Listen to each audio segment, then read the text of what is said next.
Selamat malam, Bapak Ibu Saudara sekalian yang kami kasihi dalam Tuhan Yesus Kristus. Selamat berjumpa kembali dengan kami dari Restoration Christian Church di Los Angeles.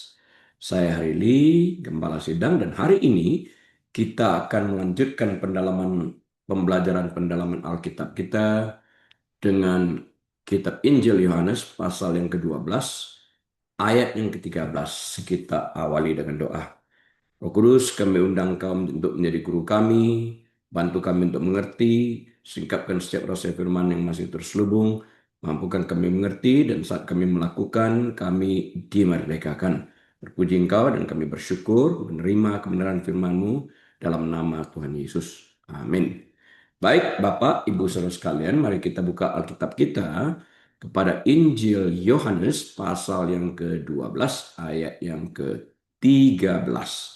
Akan saya bacakan untuk kita sekalian.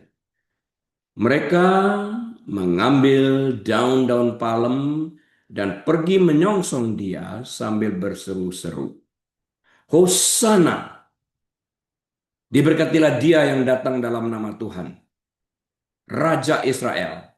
Ada tambahannya di sana tuh, Raja Israel.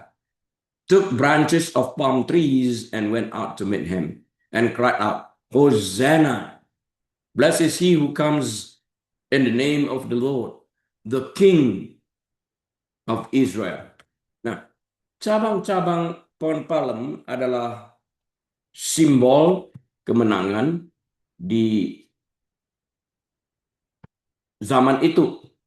Ya, istilah Hosana digunakan dalam Mazmur pasal 118 ayat 25 dan ayat 26. Dan Hosana di sini berarti save us now. Selamatkanlah kami sekarang. Nah, istilah ini kemudian menjadi ungkapan pujian kepada Allah atas keselamatan dan diucapkan untuk mendukung seorang raja atau pemenang.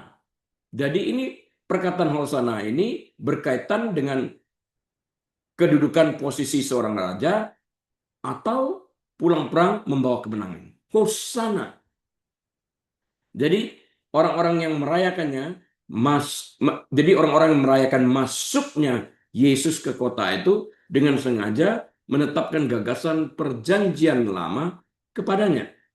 Mereka menyatakan Yesus sebagai yang dijanjikan dan juru selamat Israel. Yesus di sisi lain dengan sengaja akan memenuhi aspek-aspek tertentu dari perjanjian lama, misalnya dengan menunggangi seekor keledai. Itu tertulis dalam Yohanes 12 ayat 14 dan 15. Bukan dengan kuda yang gagah perkasa yang kuat, enggak, tapi seekor keledai, lemah lembut. Nah, Daniel 9 ayat 25 juga berbicara tentang Mesias yang akan datang. Ayat tersebut menyiratkan bahwa setelah peristiwa tertentu akan ada jangka waktu tertentu yang berakhir dengan kedatangan yang dijanjikan. Juru selamat Yesus Kristus yang dijanjikan sesuai dengan nubuatan yang telah disampaikan, ya, yang kemudian akan disingkirkan, mati di kayu salib, Daniel 9 ayat 26, dengan menggunakan konsep kenabian tentang hari dan tahun. Ini memprediksi 173.880 hari. Dimulai dengan dekret Artasasta untuk membangun kembali tembok Yerusalem pada tanggal 5 Maret tahun 444 sebelum Masehi. Garis waktu yang diprediksi Daniel berakhir pada tanggal 30 Maret tahun 33 Masehi. Hari Senin sebelum Paskah. Yohanes 12 ayat 1.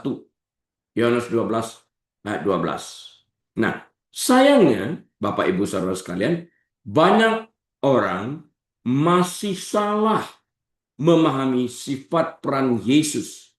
Mereka yang berpaling setelah dia memberi makan ribuan orang, yang tertuang dalam Yohanes 6 ayat 26, mereka kecewa karena Yesus berbicara tentang masalah spiritual, bukan tentang masalah politik. Kemudian kemungkinan besar sebagian besar orang yang bersorak-sorai untuk Yesus di tengah kerumunan ini juga mengharapkan dia datang sebagai raja penakluk. Karena itu mereka katakan raja Israel, ya, untuk melawan penindas Romawi, ya. Nah, ini juga yang ditakuti, yang seperti telah kita bahas waktu yang lalu, oleh pemimpin agama ini, orang Saduki. Nah, dalam Yohanes pasal 12 ayat 13, kita menemukan momen penting dalam perjanjian baru yang dikenal sebagai perarakan kemenangan. Ayat tersebut berbunyi, mereka mengambil daun-daun palem dan pergi menyongsong dia sambil berseru, Hosana, diberkatilah dia yang datang dalam nama Tuhan. Kemudian ada titelnya yang disebutkan di sana, Raja Israel. Nah, untuk dapat memahami ayat ini dengan baik, kita perlu melihat lapisan-lapisan harapan politik, penggenapan keagamaan, dan simbolisme khusus yang digunakan oleh orang banyak tersebut. Nah, simbol-simbol kunci dan maknanya ya akan kita pelajari. Pertama, ranting palem ya. Pada zaman itu, ranting palem adalah simbol kemenangan dan sekaligus perdamaian. Lebih khusus lagi, bagi orang-orang Yahudi di bawah pendudukan Romawi, itu adalah simbol nasionalistik, ibaratnya bendera lah begitu ya. Pembebasan, mirip dengan bendera modern jadinya. Ya, ranting palem digunakan untuk merayakan kemenangan militer seperti kemenangan Makabe, Hosana, Save us now, selamatkanlah kami sekarang. Ini adalah frase Ibrani, ya sekali lagi, yang berarti selamatkanlah kami sekarang atau save us now. Meskipun kita sering menggunakannya sebagai seruan pujian saat ini, awalnya itu adalah permohonan putus asa untuk keselamatan. Orang benar-benar putus asa. Tolong dong, orang mau tenggelam ibaratnya begitu dengan putus asa, menjerit, Hosana, selamatkanlah kami sekarang. Kami mohon, please. Hal yang seperti demikian ya. Diberkatilah dia yang datang dalam nama Tuhan. Hosana ini dikaitkan juga dari berkatilah dia yang datang dalam nama Tuhan. Seperti yang tertulis dalam Yohanes 12 ayat 13. Adalah kutipan, sebenarnya kutipan yang berasal dari Mazmur 118 ayat 25 dan 26. Sebuah Mazmur mesianik. Dengan menerapkan kutipan ini kepada Yesus, mereka secara terbuka mengidentifikasi Yesus sebagai Mesias yang dijanjikan. Ya, Raja Israel, dia kaitkan dengan ini, Yesus, Mesias, Raja Israel. Gelar ini merupakan tantangan langsung kepada otoritas Romawi dan elit agama. Ini mengubah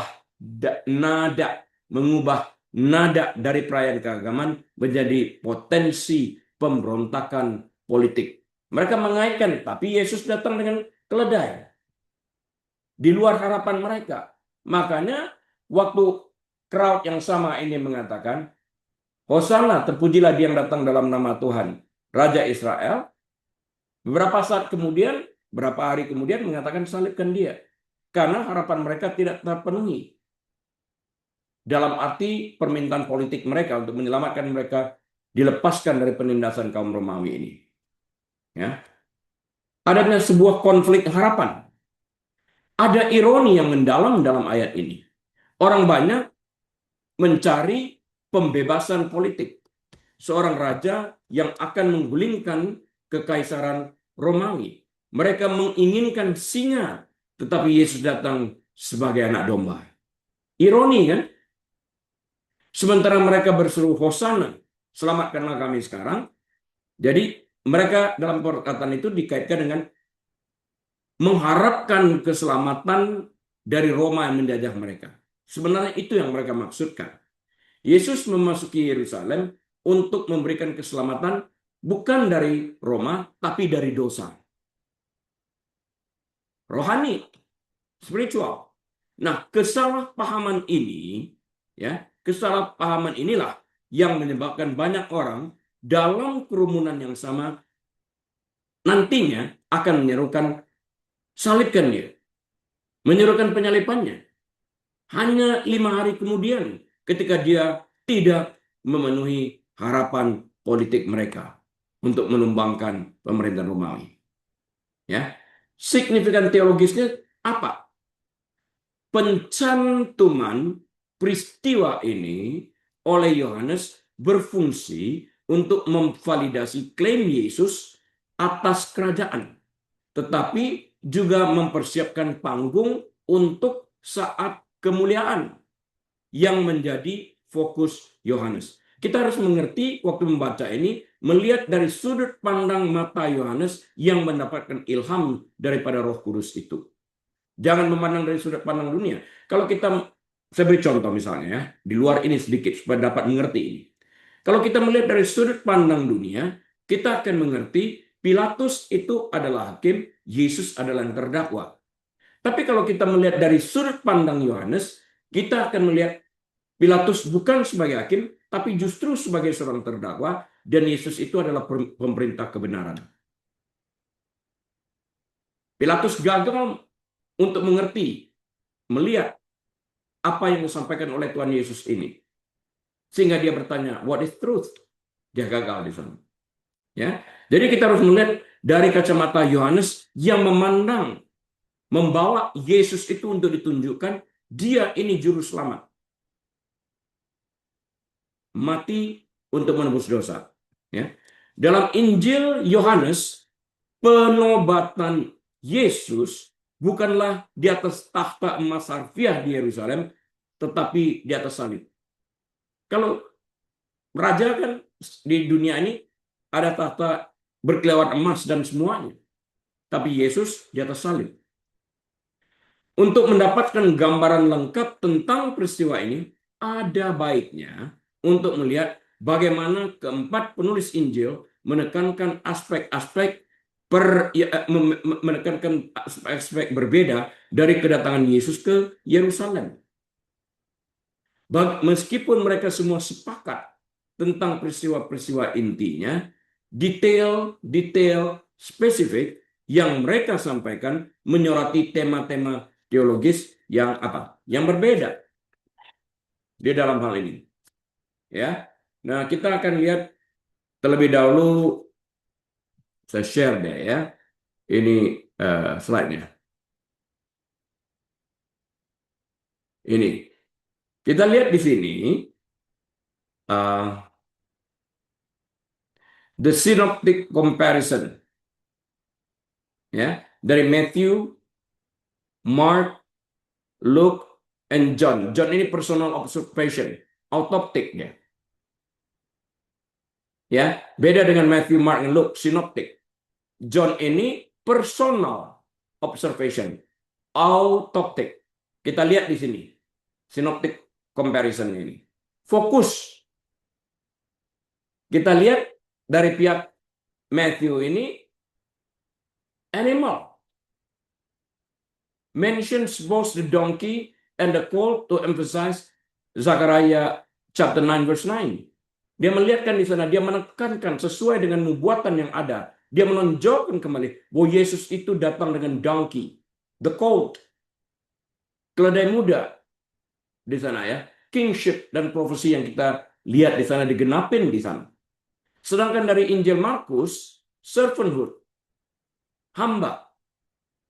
Nah, ada animal juga fokusnya di sana. Focuses on the unwritten nature of the colt, purity, sacredness. Jelas di sana dikatakan dia menunggangi seekor keledai yang belum pernah ditunggangi sebelumnya. Unridden, tidak pernah ditunggangi.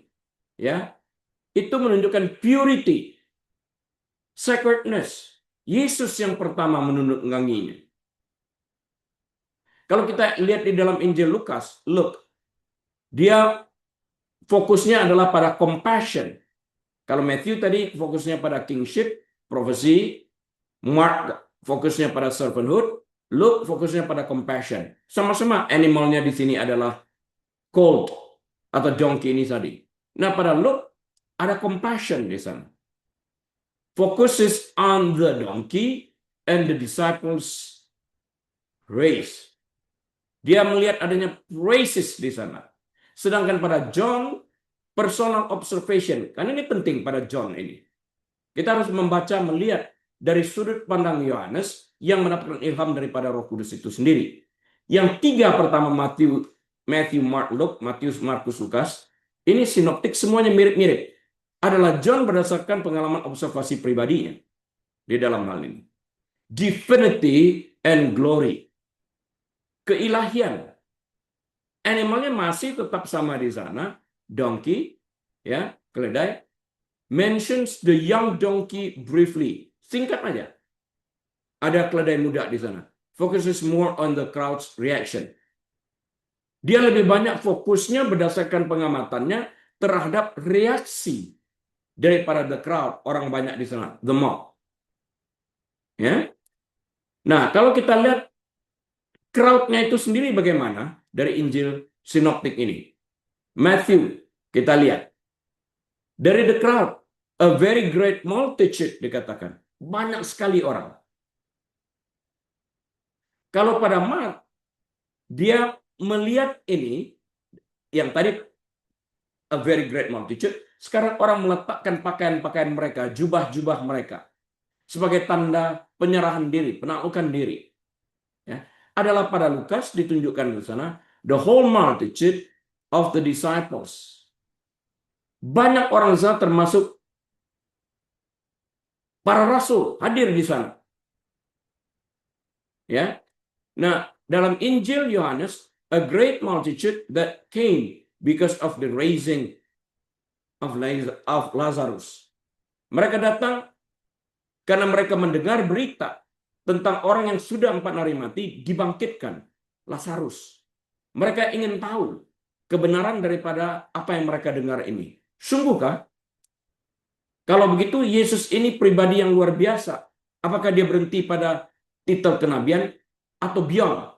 Dia itu adalah Mesias. Yang claim, I'm the resurrection and the life. Akulah kebangkitan dan hidup itu sendiri.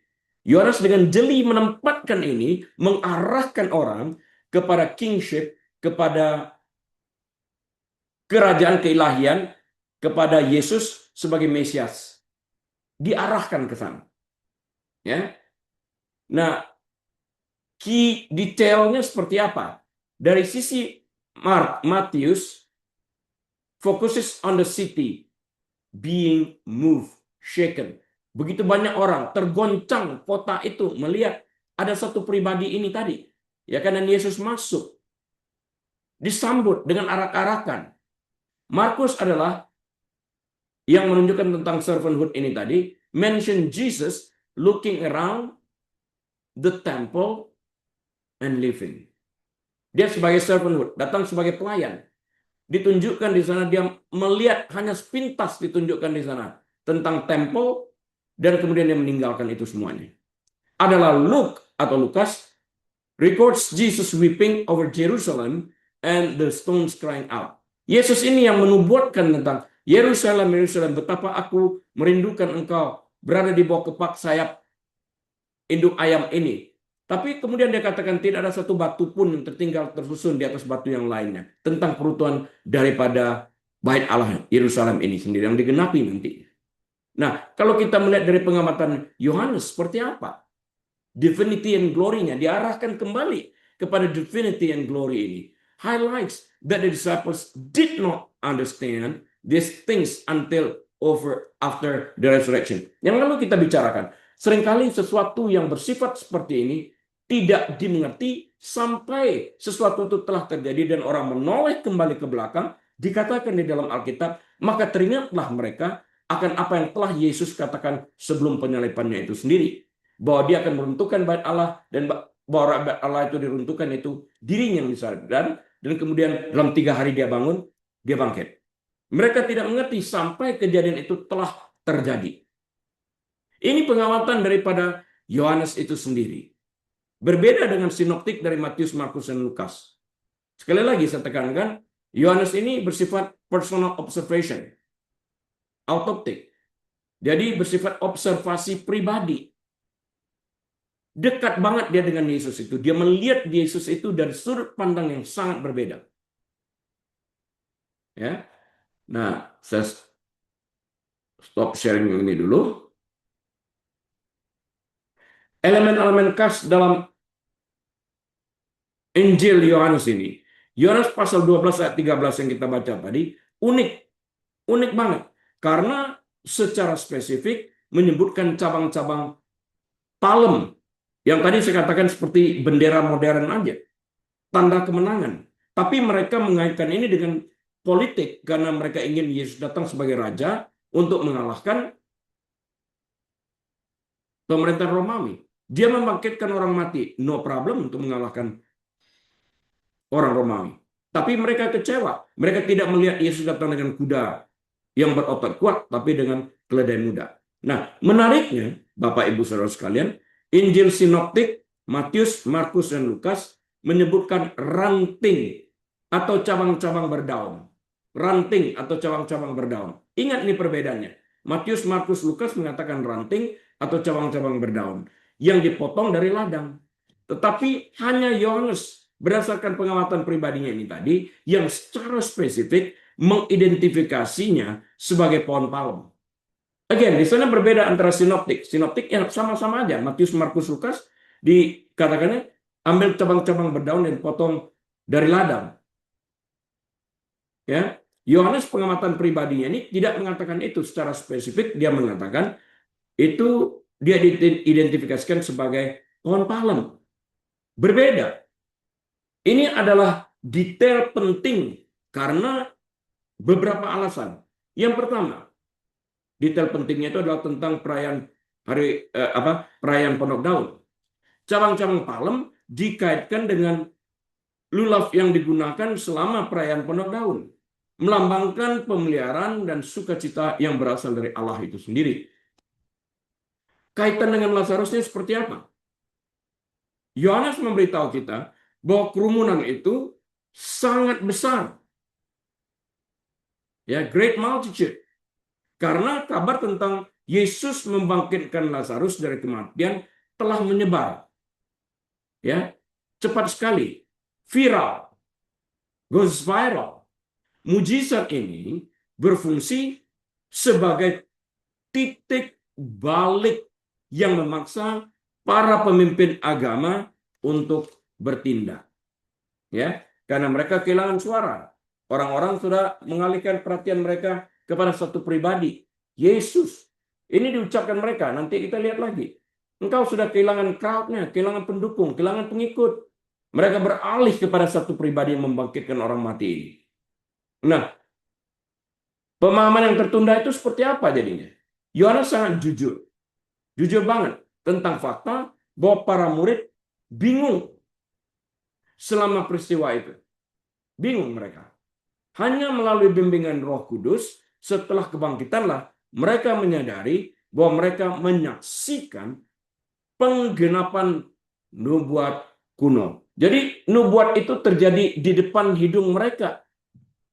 Mereka nggak mengerti, setelah itu terjadi baru. Sama seperti hari ini, banyak mujizat, bukan mujizat, maksudnya nubuat-nubuatan yang hari-hari ini digenapi di depan mata kita. Jangan sampai kita lengah tentang hal ini, atau terlalu menekankan sehingga kita menjadi super ekstrim melihat sesuatu yang tidak dimaksudkan oleh nubuatan-nubuatan tersebut.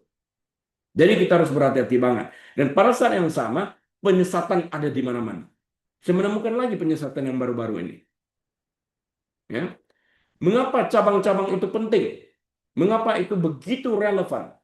Dalam dunia Romawi, kemenangan adalah upacara sipil dan ritus keagamaan tertentu yang diadakan untuk merayakan dan menguduskan keberhasilan seorang komandan militer secara publik waktu mereka masuk setelah mengalahkan musuh. Ritual terjadi di sana. dengan melambaikan cabang-cabang palem dan meneriakkan mazmur mesianik, orang-orang pada dasarnya mengadakan anti-triumph, kemenangan anti klimaksnya, anti-triumph. Mereka menyatakan seorang raja baru yang berlawanan langsung dengan Kaisar Romawi. Di sini ada raja baru, bro. Namanya Yesus. Ya, ini dia orangnya. Kok naik keledai, bukan naik kuda? Tapi mereka melambangkan di sana benderanya, daun palem ini tadi, tanda kemenangan. Dia masuk dengan kemenangan, artinya seperti itu. Untuk memahami anti-triumph ini, kemenangan anti klimaks ini, kita harus melihat seperti apa sebenarnya kemenangan Romawi atau triumphant itu. Pada abad pertama, ini adalah kehormatan tertinggi yang dapat diterima oleh seorang jenderal Romawi. Itu adalah peristiwa propaganda besar yang terencana dengan cermat dirancang untuk memproyeksi kekuasaan absolut. Dengan memasuki Yerusalem dengan cara seperti itu, Yesus bukan hanya menggenapi nubuat, dia sedang melakukan parodi terhadap kekuasaan kekaisaran Romawi. Nah, kita lihat sekarang anatomi kemenangan Romawi versus masuknya Yesus yang dilulukan ini. Kemenangan Romawi adalah perwujudan tertinggi dari kerajaan manusia. Jenderal masuk dengan kuda yang gagah, orang melambaikan juga daun palem. Nah, sini masuknya Yesus adalah perwujudan tertinggi dari kerajaan Allah. Mari saya share lagi itu yang lain, slide yang lain. Ini kita lihat dalam slide ini ada feature the Roman triumph and Jesus anti-triumph. Kita lihat di sini ya. The leader pada Roman triumph ini a general atau emperor in the gold-clad chariot. Ya, jadi kereta berkuda, gitu ya, ada kereta emas di sana. Mereka masuk dengan itu. Jesus anti-triumph-nya seperti apa? A teacher, rabbi on a borrowed donkey. Keledainya bukan keledai sendiri lagi, pinjaman. Kemudian Roman triumph-nya, wardrobe-nya seperti apa? Purple robes embroidered with gold stars. Keren kan? Megah.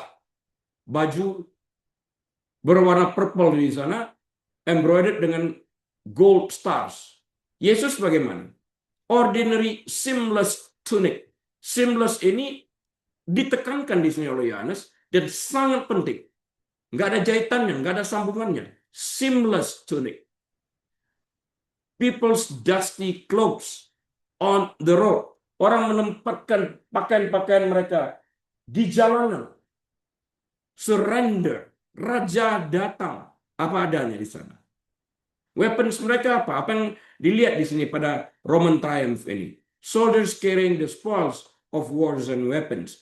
Orang masuk mempertontonkan kemenangan itu dengan menunjukkan jarahan yang mereka bawa masuk sebagai bukti kemenangan. Ada jarahan kan zaman dulu. Ya, Yesus seperti apa? Disciples and children carrying palm branches. Lambaikan. Ya, tanda kemenangan. Fragrance-nya seperti apa? Kalau kita lihat pada Roman triumph. Incense burn to signify victory for Rome. Kemenyan dibakar untuk menunjukkan kepentingan kemenangan bagi pihak Roma. Kalau Jesus anti-triumph, aroma of the perfume used by Mary to anoint him. John 12:3, Yohanes 12:3, ingat nggak? Nggak pikir dua kali dia. Minyak dalam bulu-bulu itu dipecahkan, dituangkan ke kaki Yesus, diseka dengan rambutnya, penaklukan diri. Karena pada zaman dulu wanita tidak membuka rambutnya, dan apalagi berlutut seperti demikian. Ya. Ini penting kita lihat pengamatan yang tajam, perbedaan yang tajam dari tempat dan sini oleh Rasul Yohanes. captives. Kita lihat Roman triumph itu seperti apa? Chains and slaves captured from foreign lands. Bukan aja tadi mereka membawa barang-barang jaran sebagai bukti kemenangan, tapi mereka juga membawa orang-orang tawanan, para budak. Sebagai bukti, kami telah menundukkan lawan dan inilah buktinya. Bagi Yesus ini anti-triumph-nya itu seperti apa? The formerly blind, lame, and a man raised from the dead, Lazarus. Kemenangan anti-triumph-nya, kemenangannya itu orang lumpuh berjalan, orang buta melihat, orang mati dibangkitkan. Kemenangan atas dosa. Kemenangan atas dosa. Kita lihat. Musuh terakhir maut dikalahkan nanti. Goalnya apa bagi Roman triumph ini? The display Pax Romana. Peace through force. Peace through force. Pax Romana. Kalau Jesus under triumph itu, to bring shalom, peace through sacrifice. Adalah di mata dunia ketentaraan ini, peace through force, di Yesus, peace through sacrifice. He died in our place. Ya. Nah, kita lanjut dulu.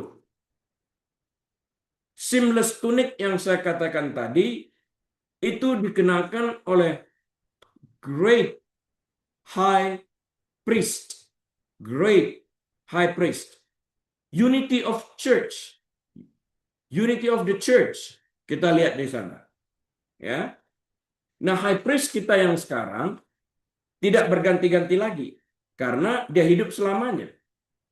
Mengapa anti-triumph ini? Mengapa anti-triumph ini? Anti klimaks ini? Bentrokan kerajaan pada saat perarakan kemenangan, Pontius Pilatus kemungkinan besar memasuki Yerusalem dari barat, yaitu dari daerah Kaisaria, dengan barisan kavaleri dan infanteri berat Romawi untuk menjaga ketertiban selama Paskah. Yesus masuk dari timur, dari Bukit Zaitun. Ini menciptakan layar terpisah visual yang disengaja. Ya. Dari barat itu mengisahkan apa? Mengisahkan kekuatan pedang, besi, dan pajak. Kalau dari timur, kekuatan kerendahan hati, belas kasihan, dan Roh Kudus. Keledai lemah. Dia datang sebagai raja yang lemah lembut. Riding a donkey dikatakan. Nah, membalikkan simbol pohon palem kita lihat sebentar. Seperti yang disebutkan sebelumnya, pohon palem adalah simbol nasionalisme Yahudi. Dengan menerima pohon palem tetapi menunggangi keledai, Yesus menumbangkan keinginan orang banyak akan kemenangan militer. Dia menerima gelar raja tetapi menolak metode kaum zelot, menolak metode kekerasan. Dia datang dengan keledai. Ya. Simbol nasionalisme Yahudi, daun palem, tapi dia naik keledai, menolak kekerasan. Dia raja yang lemah lembut. Nah, pengorbanan adalah kemenangan. Kalau kita lihat dari sisi Yesus ini, dalam perarakan kemenangan Romawi, parade berakhir di kuil Jupiter, di mana banteng dikorbankan untuk dewa-dewa Romawi. Dalam kemenangan anti klimaks yang dialami Yesus ini, parade berakhir dengan dia yang menjadi korban untuk menebus dan membayar upah dosa manusia ini. Kontras kan? Roma merayakan dengan membunuh musuh-musuh mereka. Yesus merayakan dengan mati untuk musuh-musuhnya. Lihat ya. Roma, sekali lagi perhatikan baik-baik. Roma merayakan kemenangannya dengan membunuh musuh-musuh mereka.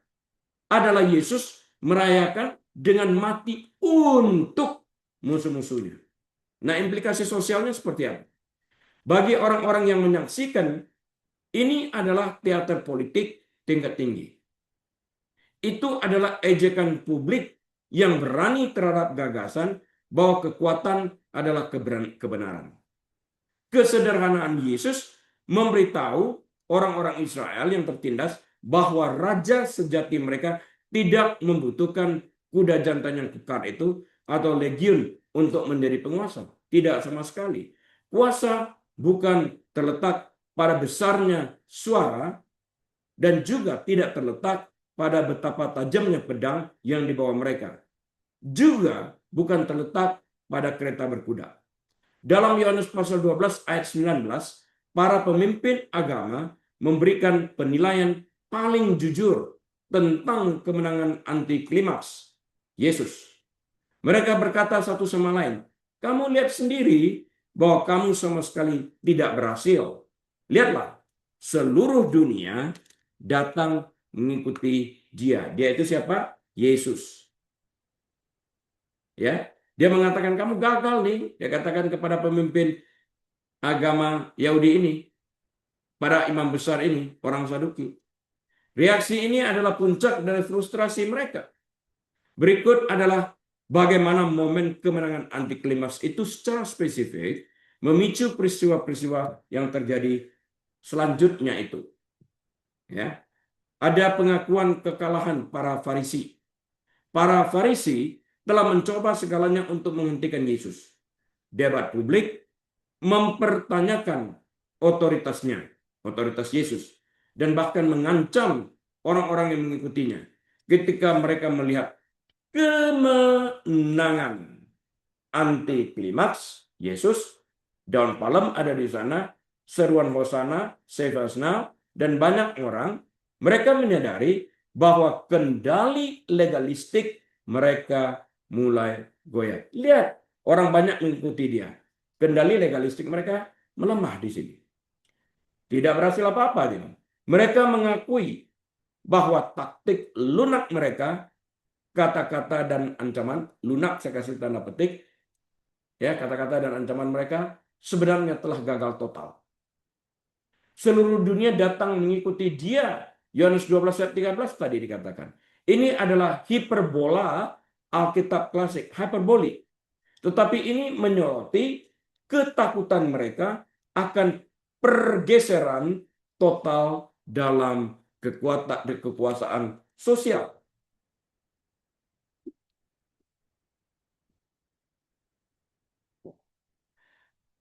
Sekarang kita lihat faktor X Lazarusnya.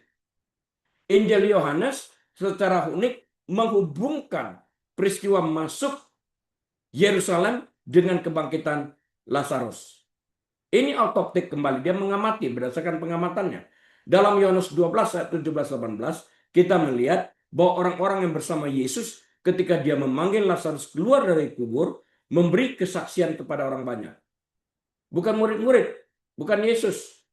Orang banyak yang melihat inilah yang berbicara itu unstoppable, tidak dapat dihindari, tidak dapat di-stop. Bagi para elit agama, seorang pria yang dapat menyembuhkan orang buta adalah gangguan. Seorang pria yang dapat membangkitkan orang mati adalah ancaman keamanan sosial. Kalau dia sekedar menyembuhkan, mencelikkan mata orang buta, buta lahir, itu gangguan. Tapi membangkitkan orang mati, ancaman. Orang beralih. Tidak lagi mengikuti orang-orang Farisi ini, tapi mengikuti Yesus. Nah, sekarang kita lihat, yang lalu kita sempat membahas tentang strategi Kayafas ini. Adalah lebih baik satu orang mati daripada seluruh bangsa binasa. Nubuat kan? Mati tapi diselamatkan. Karena kemenangan anti klimaks, Imam Besar Kayafas memutuskan bahwa satu-satunya cara untuk menyelamatkan bangsa dari tindakan keras Romawi adalah dengan mengeksekusi Yesus. Mereka takut bahwa jika kemenangan anti klimaks berubah menjadi kerusuhan nyata, Roma akan datang dan mengambil tempat dan bangsa kita. Yohanes 11:48. Ini telah kita bahas secara detail pada waktu itu. Ironi tertingginya seperti apa? Para pemimpin agama ingin membunuh Yesus untuk mencegah dunia mengikutinya. Selain itu, imam kepala orang Saduki yang tidak percaya pada kebangkitan orang mati dan juga tidak percaya adanya malaikat. Mereka stuck. Tidak ada kebangkitan. Lazarus sekalipun diam, dia berdiri di sana, dia makan, menunjukkan dia hidup. Ini kan menyalahi apa yang mereka ajarkan. Dan mereka menolak untuk membuat perubahan daripada teologi mereka. Nah, kebangkitan Lazarus merupakan ancaman terhadap pengajaran teologi mereka. Karena itu Yesus mengatakan, akulah kebangkitan dan hidup. Serta barang bukti kebangkitan itu sendiri, yaitu Lazarus, harus dilenyapkan menurut anggapan mereka. Namun Yesus menjelaskan beberapa ayat kemudian dalam Yohanes 12 ayat 24, bahwa kecuali sebutir gandum jatuh ke tanah dan mati, ia tetap sendirian. Tetapi jika ia butir gandum yang ditanam itu mati, bertumbuh, ia menghasilkan banyak buah. Dengan mendorong kematiannya untuk menghentikan kemenangan anti klimaks, para Farisi sebenarnya memungkinkan kemenangan Injil secara global tanpa mereka sadari. Yesus harus mati. Iya, dia mati sesuai dengan nubuat untuk membayar upah dosa. Nah, kita baca sekali lagi Yohanes 12 ayat 13 ini. Mereka mengambil daun-daun palem. Artinya ini pilihan, pekerjaan aktif. Mengambil daun-daun palem. Jadi ini secara sukarela nih kan ya, aktif. Dan pergi menyongsong dia sambil berseru-seru, Hosana. Diberkatilah dia yang datang dalam nama Tuhan, Raja Israel. So took branches of palm trees and went out to meet him and cried out, Hosanna. Blessed is he who comes in the name of the Lord, the King of Israel. Nah, ranting palem adalah simbol kemenangan kuno sekali lagi. Istilah Hosana paling terkenal digunakan dalam Mazmur 118 ayat 25 dan 26 tadi. Dan berarti save us now, selamatkanlah kami sekarang. Istilah ini menjadi kiasan yang memuji Tuhan atas pembebasan dan diucapkan untuk mendukung seorang raja atau seorang pemenang. Jadi, Bapak Ibu Saudara sekalian, orang-orang yang merayakan kedatangan Yesus ke kota itu dengan sengaja menerapkan gagasan perjanjian lama kepadanya. Mereka menyatakan dia sebagai yang dijanjikan dan juru selamat Israel. Raja Israel dikatakan selanjutnya ya. Yesus pada bagiannya dengan sengaja akan memenuhi aspek-aspek tertentu dari perjanjian lama dengan menunggangi keledai. Yohanes 12 ayat 14 dan 15. Nah, dalam Yohanes 9 ayat 25 juga berbicara tentang Daniel, maksud saya Daniel 9 ayat 25 juga berbicara tentang kedatangan Mesias. Daniel 9 ayat 25 juga menyiratkan bahwa setelah suatu peristiwa tertentu akan ada waktu yang ditetapkan yang berakhir dengan kedatangan yang dijanjikan, yang kemudian akan diputus. Daniel 9 ayat 26 yang saya katakan tadi, penyalipan dengan menggunakan konsep nubuat tentang hari dan tahun. Ia memprediksi 173.880 hari tadi. Dimulai dengan dekret Artasasta untuk membangun kembali tembok Yerusalem pada tanggal 5 Maret tahun 444 sebelum Masehi. Garis waktu yang diprediksi Daniel berakhir pada tanggal 30 Maret tahun 33 Masehi. Hari Senin sebelum Paskah tadi saya sampaikan. Ya. Kita akan melihat satu slide lagi sebelum saya tutup.